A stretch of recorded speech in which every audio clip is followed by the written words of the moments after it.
Everyone to another episode of our year-end fundraising in July series. I've got three fantastic panelists with me today. And before we get into our topic of storytelling, I'd love to just go around the horn and do some quick introductions. So I'm just going to kind of move around my screen kind of from left to right. So Dom, you are up on my left. So I would love for you just to share a little bit about yourself with our audience today. Hi, my name is Dom Spinoza. I'm the Chief Creative Officer. I've been in the industry for 30 plus years, and I believe I've like to say I've almost worked on almost every account there is out there after 30 years, and excited to be here today. Thank you. Yeah, I'm excited to get you on our show because you've got so much wisdom and experience to share. And then next, I've got Kat Hurt. And did Yeah. I say that correctly? Yes. Yes, Okay. you did. Yes. So Kathy Hurt, I'm Associate Creative Director at Pursuant. I've been in the industry for almost 23 years now, doing copywriting, helping clients find their unique voice while maintaining best practices for fundraising. Thank you. And last but not least, Alyssa Boger. Hi, I serve as Senior Vice President of Client Strategy at Pursuant. So that means I get to work really closely with all of the amazing organizations that we get to serve and our team of strategists and account managers. I've been in the nonprofit space for about 15 years now, was on the nonprofit side to begin with, leading the annual fund, and then jumped over to Pursuant and just been very grateful to be able to work with such incredible missions over the years. Thanks for sharing a little bit of background. So as I said at kind of the top of the show today, we are talking about storytelling at year end, and storytelling is one of those things that can incorporate a lot of different facets of fundraising appeals, from photography or illustration to the copy. And so I'd love to kind of start with you, Alyssa, since you have overseen hundreds, if not thousands, of calendar year-end campaigns at this point. Why is it so important for a nonprofit to stand out at calendar year-end? Let's just start there. Yeah, it's a great question. I mean, it's a time where everyone who is anyone is sending out communications, and they're sending out a lot of them. So it's important to be able to stand out and to be able to connect with donors, especially at that time of year. I think we've had many conversations with organizations, especially with Kat, as our team is working through copy together, about trying to nail down what makes the organization unique, what we call their unique value proposition.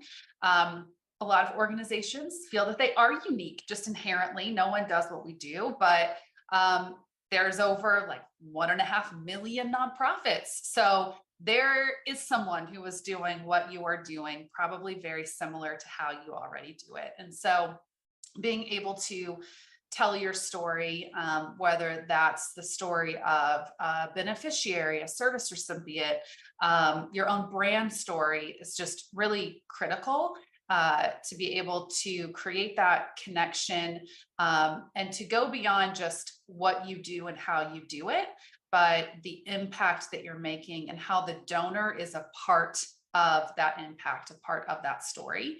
And so we'll spend time, especially as we're going into hopefully large campaigns, if we can have that time set aside with our partners to really think about what makes the offer unique at this time of year. What are those proof points, the data, and the impact that we can share and back up, along with a goal. So having that ideally like one-to-one story, concrete proof points, and a clear goal is really what makes that kind of year-end effort successful. But so many organizations, I feel like, and Kat and Dom, you can probably speak to this, really struggle to just break out of more broad talking points about their mission and impact and zero in on like a very specific outcome or goal or effort. If we don't raise this, then this is in jeopardy. Or, your impact so far this year has been able to make this possible. We want to do X more of that next year. That's just very hard for some organizations. So we'll try to spend some time working through that with our partners, as I mentioned, trying to hone in on that unique value proposition. And that's something that Kat does beautifully along with our strategy team. So I don't know, Kat, if you want to share a little bit more about that unique value proposition, how that piece is really important to being able to stand out among a sea of sameness. Yeah, yeah. We have a whole process that we go through, but the basic root of it is good listening from your donors. And sometimes you need to involve your program staff in this conversation versus just your development staff, to talk about what are our donors saying to us matters to them. What are they responding to in terms of types of asks? Because you're going to want your year-end appeal to be about your most popular topics, not your least popular topics. And we have to remember that people give to people, not to organizations. So we do, they're not giving to you because of your process, they're giving to you because of the impact that you make in the world. So we try to hone in on that sort of outcome language and what your donors care about most, and then try to kind of land there, because everybody and their second cousin is going to be asking for funds to end the year strong, and most of them are going to have a match. So simply putting those things into your appeal is not going to make you stand out. And that's where good storytelling really comes in.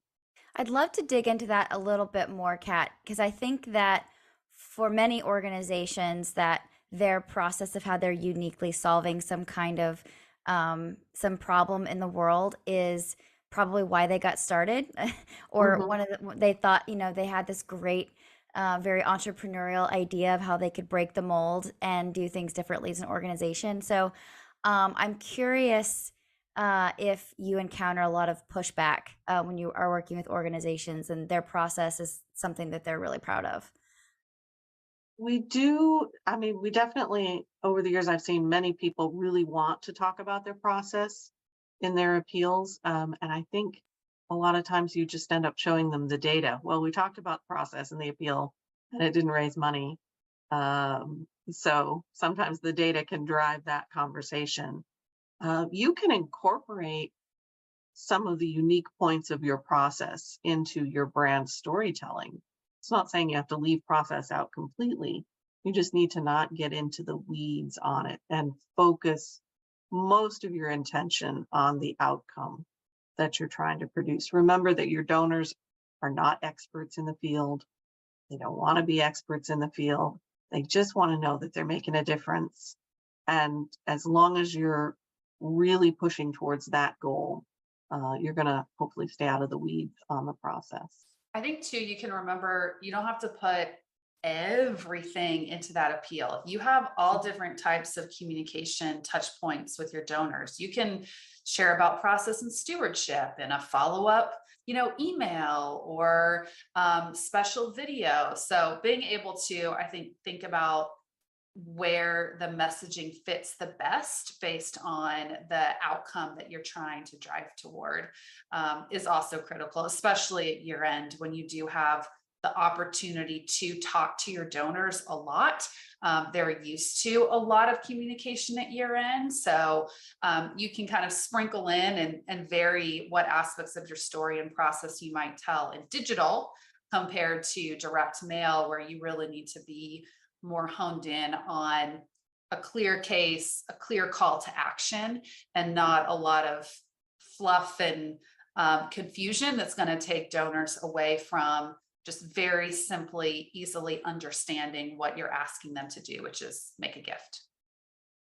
I love that you brought the idea of channels into the conversation, Alyssa, and I definitely want to put a pin in that and return to it because I'm sure there are lots of organizations out there who are thinking through right now what what new channels should we be testing this year? I don't know about you, but I think everybody and their dog signed up for Threads last night when it came out from Instagram. So I'm sure there are some organizations that are asking that question right now, as to what they should be trying out. So I definitely want to return to that. But something that we know is a really important part of any nonprofit appeal is images and words. I mean, that's all we really have to communicate. Video, perhaps with some video, some video in there as well with digital appeals. So Dom, you are our in-house expert when it comes to imagery. So I would love to kind of piggyback on this topic we've been discussing of how to make your organization stand out and be unique at year end, and how can imagery really play an integral part of that? Great, thank you. Well, I think first, I like to look at images as a live conversation. Two people looking at each other and sharing thoughts, ideas, and experiences. And the key word here is looking. When we talk to a person, we want to have that eye contact. And it's the same with the photograph. It's that eye connection that makes you feel like you're actually talking or reading about somebody. So I think that's key. A photo tells a story. We've all heard that expression, a photo's worth 1,000 words. Sorry, Kat. But photos do grab you emotionally, visually, and it's one of the first things you look at. But the key is that they also support the copy. So when you're looking at a photo and then you're reading, the two go hand in hand, that they support one another. And all of a sudden the story becomes to life because you can relate a visual to what Kat may be writing about. So imagine talking to someone who looks away.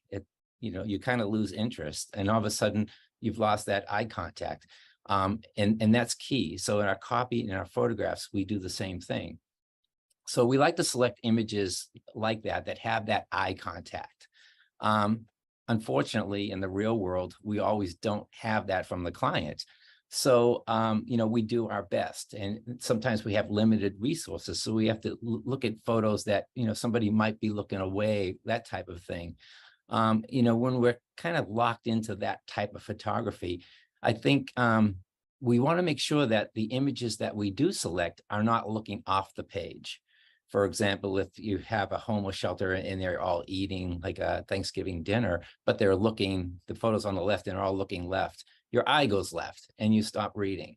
So think about when you put a photo in place, always have them taking your eyes back into where we want them to read visually. That's a key, because we don't realize it. We do a lot of things subconsciously, like looking, that eye contact, we do it subconsciously. Looking at a photo and turning my head, we don't control that. It just happens. So when we design and we write, the two really want to go hand in hand. The other key thing too is a lot of times we get photographs, from a client that may be taken by a cell phone. So I'd say, think creatively. There are some ways you can take those photos and turn them into real life photos. For example, if you have a lower resolution photograph, put it in a phone as though someone is sharing that photograph with me in the phone. Or maybe you do a soft, for those art directors and designers out there, maybe it's a soft focus around the photo. So what happens with a soft focus is your eye goes to the part that's the sharpest. And that may be, sending a meal, or maybe it's, keying in, or a dog or cat who's getting adopted. So I suggest, storytelling and the photos go hand in hand. And when you're writing and designing, you really need to have both in front of you so that it works as one. I think it's really important to discuss this idea of like user generated content. And what I mean by that is like images and stories and firsthand accounts that the nonprofit is collecting throughout the year about those outcomes that the nonprofit is making. What I hear from a lot of folks who work at nonprofits is they either are making it harder than it has to be to get that content, or they just don't really know how to go about collecting it. So I'm curious if you have any tips for nonprofits when it comes to getting those photos, getting those testimonials, getting those quotes that are so helpful when you're crafting these appeals. I'll let Kat talk to some of the testimonials. Like in the past, sometimes we'll get on phone calls or have Zoom calls with folks so that we can just have a conversation. I think, and Kat can speak to this, when you just talk to someone, you get a ton of information beyond the question that you asked. So having that open dialogue is going to give Kat, a ton of resources to craft her story, so it becomes a real storytelling letter. In terms of the visuals, we live in a cell phone world, unfortunately. We can't afford photographers all the time. So again, I think if we could direct our clients to that eye contact type of photograph, don't try to get everything in one shot. Walk up to someone and don't be shy. Walk up to someone and ask to take their picture. Get that one-to-one interaction with that person. I think that's part of one of the hardest things for folks to do is walk up to a complete stranger and take their photograph. You feel like you're invading their space. But you'd be surprised if you ask politely, do you mind if I take this shot, and explain why? They'll let you take a lot of shots, and they may even suggest types of shots. Yeah, and then in terms of finding those stories, sometimes it's just as simple as reading your Facebook page, because people will comment on your Facebook images, and you may say to yourself, well, now there's a story there. And then you can go and contact that person through Facebook and ask, do you have a story that we could share? We also, for some of our clients, will run a campaign 1 month that's a stewardship thing. All it is, we're asking you a question, answer the question, share a selfie with us, and then you get their contact information. You put a permissions form when they share their selfie that you're allowed to use their story and photo, and they, check the box, yes, it's okay. And then you can use that content, but you can also follow up with anybody who gives you a particularly interesting answer. So the ability to get stories, there are a lot of different places that you can look for those stories, and sometimes it's just not as hard as you think it is. You can ask. I mean, a lot of people just don't realize you could just ask people. I think it's too, like, cultivating a culture of storytelling, which you've spoken to, Kat, within an organization, so that everyone is looking out for the story that can be shared in whatever communication medium or strategy you might have as an organization. So it's not just marketing, or it's not just fundraising that's trying to go out and source stories, but it's people at the front desk who are working with people who are coming into the adoption center, or people who are nurses, doctors in the hospital, like taking care of individuals. If there are people who are really open and forthcoming and want to share their story, like, how are you thinking about building that culture of storytelling, creating those connection points and avenues for collecting information where it feels like everyone is kind of on the lookout for that story? It's not just one or two teams who are responsible for collecting that information. Thank you, Dom, Kat, and Alyssa, for joining us today. I'm sure our listeners and viewers took away some great things that they can think about as they start to put their year-end stories together. So once again, thanks for your time. Thank you. Thank you.